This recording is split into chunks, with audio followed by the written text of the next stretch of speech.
Jadi walaupun normalize tetap akan beneficial ya. Iya, tetap akan tinggi harganya. Mm-mm. Kita Tetap. akan tetap benefit.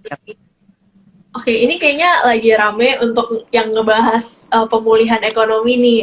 Ada di question box nih ada yang nanya, kira-kira sektor apa yang terdampak duluan? Gimana soal sektor konstruksi? Ada pandangan nggak dari Ko Untung untuk sektor konstruksi? Konstruksi ya kita nunggu aja lah itu untuk ibu kota baru ya. Untuk ibu kota baru ya itu I think disitulah kalau menurut gua pribadi disitulah lu startnya. Saya start pointnya buat konstruksi ya gitu. Yang notabene juga misalkan ini kan gini udah kita nggak bisa bukan mau nakut-nakutin, bukan juga mau apa mau agree gitu kan, tapi ya teman-teman di pasar juga kan udah mulai rame nih kan, wah krisis krisis krisis gitu kan, bener nggak? Ya krisis krisis. Seandainya pun kalau nanti terjadi krisis, jangan lupa untuk kayak government spending itu yang akan ngebantu buat ngejaga pertumbuhan ekonomi. Nah government spending yang paling gede itu lewat infrastruktur, bener kan? Nah kebenaran infrastrukturnya nanti ya ujung-ujungnya itu kan IKN gitu. Nah mungkin di situ juga bisa tuh ya gitu. Tapi buat saat ini memang belum. Itu gongnya kan masih tarik ulur tarik ulur, bener kan IKN itu kan, gitu. Iya, iya. Jadi mungkin itu untuk yang Sih itu lebih sih. jangka panjangnya ya. Ya, gitu. Buat saat ini masih kok kayak buat trading, apalagi yang buat fast trading kayak gituan itu atau swing trading ya bisa gigit jari gitu. Belum sama sekali belum ada flow-nya ke sana. Ya. Hmm. Yeah. Karena waktu itu juga pernah kita 2 bulan kemarin ingat kayak waktu IKM mulai diketok udah gitu kan kita juga pernah ngebahas di Clubhouse sama siapa ya Tere waktu itu riset yang ngebahas soal konstruksi tuh gitu yang ngebahas bahwa oh nanti yang directly kena positif impact dari IKN itu adalah Wika Gedung gitu kan WG gitu kan. Nah waktu itu juga saya coba gitu kan buat masuk-masuk itu ya naiknya ya cuma sebentar doang itu brojol lagi ya berarti ya belum ada flow ke situ gitu kan. Iya Sama, ada iya. ya Sama dengan jangan sektor, dipaksa iya. Wah, kayaknya sektor ini apa properti juga ya benar. belum ada flow-nya. Ya, properti apalagi data-datanya bagus banget tapi flow-nya kagak ada ya gigit jari gitu kan, bener nggak? Ya, Ya, gigit betul. jari. Ini nih, teman-teman yang jangan sampai lupa gitu kan, CPO. Nah, nggak tahu nih Teh, lu setuju nggak sama gua? Kalau kayak gini, pada waktu awal CPO itu kan di ban nih nggak boleh ekspor sama Pak Jokowi ya kan? Ya buat ekspor apa sih gunanya? Nah, kalau waktu itu sih gua berpikirnya adalah berarti kan emang nanti supply itu ngebludak di dalam negeri, harga di dalam negeri itu turun, yang memang yang diarah adalah minyak goreng gitu kan, bener nggak? Minyak goreng yang turun, gitu. Nah, gue berpikir karena kita juga kan sebenarnya ekspor gede banget tuh CPO ke dunia gitu kan. Gue pikir CPO yang di harga internasional ya, di RM-nya itu di registrasinya, gue pikir bakal to the moon gitu tau nggak? Bakal to the moon, tapi ya setelah sampai sekarang dia cuma ngetes sampai 7.172 lah 72 lebih Iya, terus malah koreksi lagi sekarang 6143 gitu kan ya kalau iya. gue mikir jadinya wah ini begitu apa di band bukannya harga internasional lu terbang to the moon malah kagak gitu dong nggak malah situ-situ doang gitu nanti kalau misalkan harga begitu lu ekspornya lu dibuka gimana gitu ya gue pikir lu seharusnya secara logik ya begitu ekspor Indonesia lu dibuka seharusnya itu protol tuh harga CPO by ringgitnya bener nggak seharusnya ya gitu ya itu harus hati-hati juga kalau menurut gua sih dengan ya perkembangannya harga CPO dari sejak di ban sampai sekarang gitu nggak sesuai ekspektasi jangan terlalu terburu-buru lah buat emiten CPO kalau menurut gua pribadi ya gitu. Tapi sudah ada omongan di mana itu sudah akan bandnya sudah akan di remove kan Buka ya, jadi sudah ya udah dibuka. Karena emang iya begitu tujuannya untuk menstabilkan harga minyak goreng doang ya. Jadi benar. ujung-ujung tetap akan dibuka dan tapi kita lihat harga CPO itu sepanjang setahun terakhir ya itu sangat uptrend ya, cuman belum tercermin di harga saham CPO-nya. Ya, nah itu yang harus yang harus kita mention itu Ted. Dengan harga CPO yang to the moon gitu kan, Hmm. dari awal 2002 ya, 2022 sampai ke Maret itu kan gila-gilaan, itu naik bener kan double loh, 100%. Tapi ya harga-harga emitennya juga nggak cukup bagus gitu, bener nggak? Ya cuma Ali ya kita tahu DSN, PTAPG juga dari dalam negeri. Nah kalau kayak dalam negeri berarti lu kuartal ke bulan kemarin sama bulan sekarang ya boncos, bener nggak? Hmm. Ya, kita juga tahu kan petani CPO juga pada ngamuk-ngamuk, bener nggak? Jualan kagak bisa itu malah ngebusuk semua gitu. Jadi ya kalau kayak di dalam negeri, DSNG, TAPG dalam negeri ya lu harus mention gitu. Ya buat yang ekspor Ali itu, I don't think so setelah lu expand-nya itu dibuka gitu kan, oh harga CPO bakal naik ya, gue pikir kalau habis dibuka ya makin turun lah, bener nggak?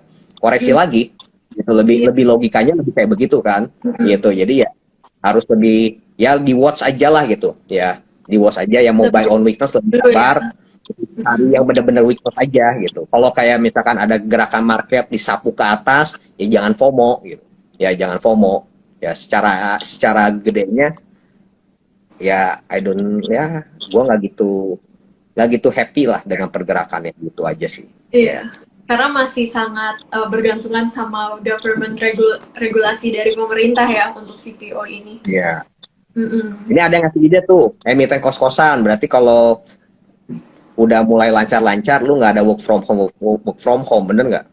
Ya kuliah-kuliah juga pada udah mulai ini kan, wah kos-kosan apa berarti apa, Indo ya kos-kosan Indo. Nah Iya. tinggal lihat ininya, teknikalnya bagus apa enggak gitu kan ya.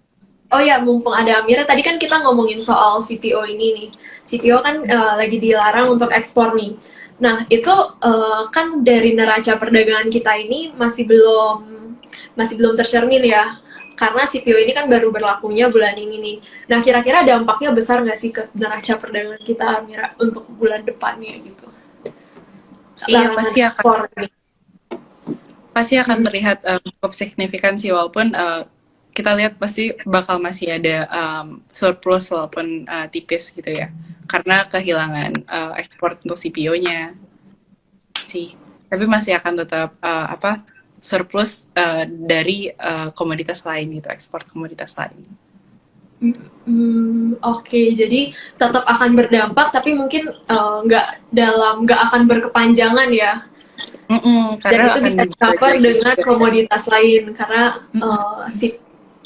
selain CPO juga ada batu bara yang lain yang masih menguntungkan nih.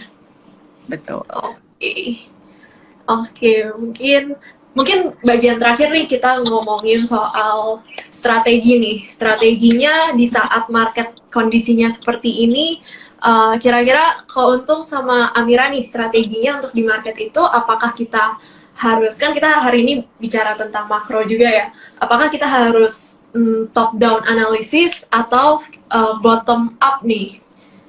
Gimana kalau untuk keuntung?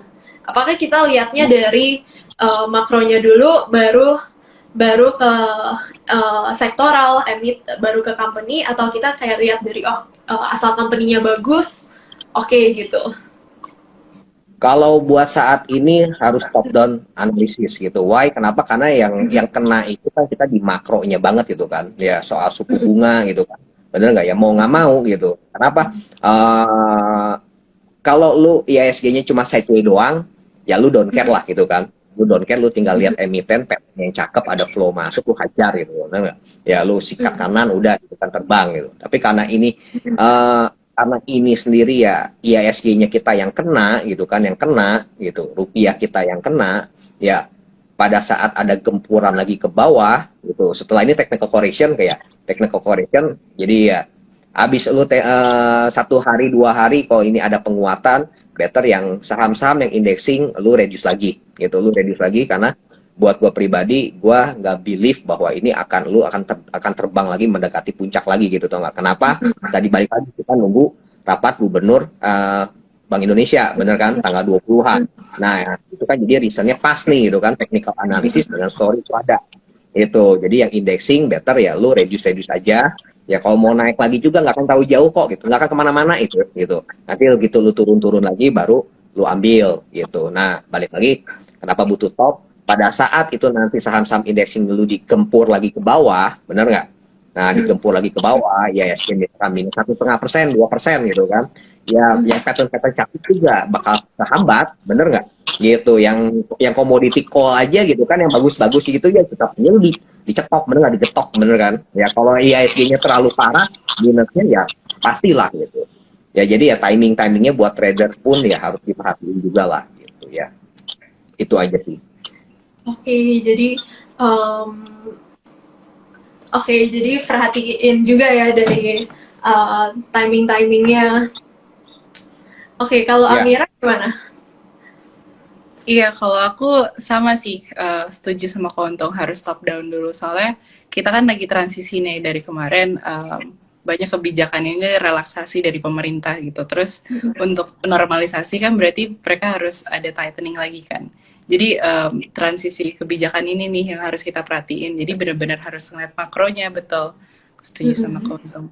Karena banyak dipengaruhi sama shift kebijakan ini sih nanti gitu.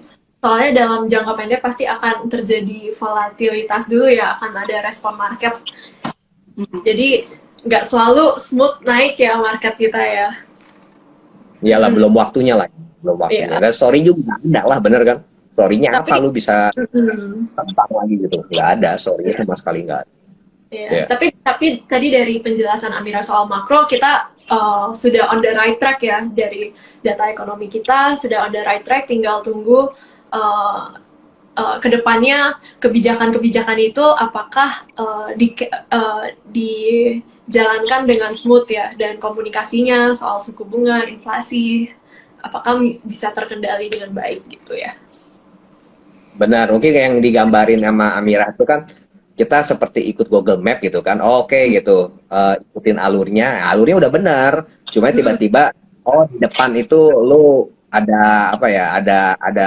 Ada galian. Jadi harusnya Google Map lu suruh lurus, ya suruh belok dulu lah, bener kan? Gitu. Nah ini sekarang lagi belok-beloknya nih. Ketemunya lagi jalan lagi dibenerin gitu kan. Jadi belok lagi.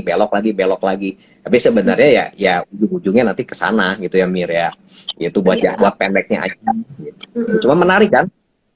Bener nggak menarik kan dengan pasar kayak begini, bener nggak? Habis dihajar, ceprok naik. Nah nanti mungkin besok atau lusa dihajar lagi ceprot. Nah kan seru, bener nggak? Ya kalau naik Iya. terus bosan nggak berani beli, bener kan? Ya Jadi kalau ketika naik terus turun kan nggak berani beli kita. itu adalah kesempatan ya, jangan sedih ya Iya, teman-teman. iya benar. Cuma ya satu lagi aja buat kayak misalnya pesan dari gue pribadi gitu kan. Buat kita ada nggak yang nyangkut, pasti ada, bener kan? Pasti ada. Terus nanti kesel ya, terserah gitu mau keselnya lu ke pribadi gitu atau misalnya ke sales equity-nya atau apa, ya itu udah lewat, bener nggak? Itu udah lewat. Yang penting apa? Yang penting ya sekarang kita hadapin, ya kita cari gimana kita memaintain atau kita memanage, bener nggak? Ya ada yang perlu di restructure, ya misalkan ya udahlah ini kebenaran semua juga lagi turun, semua portofolio lagi boncos, bener kan? Ya lagi boncos, saat-saatnya lah lu merestructure, maybe lu punya saham yang memang secara fundamental kok harusnya bagus dengan pertumbuhan ekonomi sekarang, kok ternyata enggak. Nah itu mungkin ya udah nggak masalah, potong bebek, bener kan? Nah ini timingnya gitu. Kalau lagi bagus nggak mungkin lu restructure, bener kan? Tapi ya lagi jelek lu nggak ada apa ya, nothing tulus kok ya, semua juga lagi turun kok, bener kan? Tinggal bantai yang sini masuk ke sini sama aja. Cuma ya bedanya ya lu bisa memilih yang lebih berkualitas aja. Itu aja sih gitu. Ya jangan Intinya, stres. Ya. intinya timing itu penting banget ya kalau untuk di market. Oh iyalah, kalau kita buat trading bener. Mm-mm. Kita buat trading benar gitu. Buat trading mau nggak mau itu timing. Mau gimana pun juga ya. Seperti itu sih. Ya, Iya. gitu. Dan 1 hari 2 hari ini jangan terlalu terlena ya, jangan terlalu terlena. I think buat gue sendiri ya lu sell strength aja, terutama saham-saham yang indexing. Ya saham-saham indexing ya, bukan yang small cap ya. Yang small cap kadang kan suka beda. Tapi kita nanti nunggu rapat gubernur BI. Ya. Oke. Gue lebih deg-degan ini loh, IG live sama timnya Fahrul. Biasanya sama bos lu, Fahrul, gue nyantai. Ini sama wanita cantik, gue deg-degan kayaknya ya. Dua wanita cantik ya. Grogi ya. Lagi Untuk grogi ya. Jadi grogi juga. Ya lah, bercanda ya, supaya kita nggak bosan gitu. Oke, Ya. jadi penting banget ya kita sekarang di kondisi market seperti ini, jangan sampai kita terlalu agresif dan jangan juga sampai kita sampai ketakutan juga dan kita nggak memanfaatkan momentumnya ya. Ya, Jadi, kalau ternyata misalkan ekspektasi gue pribadi itu benar gitu kan, oh ternyata ada sapuan lagi ke bawah gitu kan. Nah, teman-teman juga harus perlu tahu juga gini kan, kalau kita ngomong, wah krisis, biasanya kalau lu udah mulai digebuk itu pastilah kita rame langsung gitu kan, kiri kanan krisis gitu kan. Nah, buat gue pribadi gini, nggak ada lu namanya itu krisis itu karena kenaikan suku bunga gitu, apalagi yang baru cuma sekali gitu kan, ya. Butuh berkali-kali naikin suku bunga, bener. Kalau lu naikin terus, ya krisis akan terjadi. Kita nggak tahu gitu kan, apakah tahun ini, apakah tahun depan, atau 2 tahun lagi gitu. Cuma buat pertama kali, nggak ada krisis lah, nggak mungkin krisis terjadi. Gitu. Ujungnya lu apa? Debt crisis, bener kan? Yang bisa menyebabkan krisis yaitu bad debt, bener kan?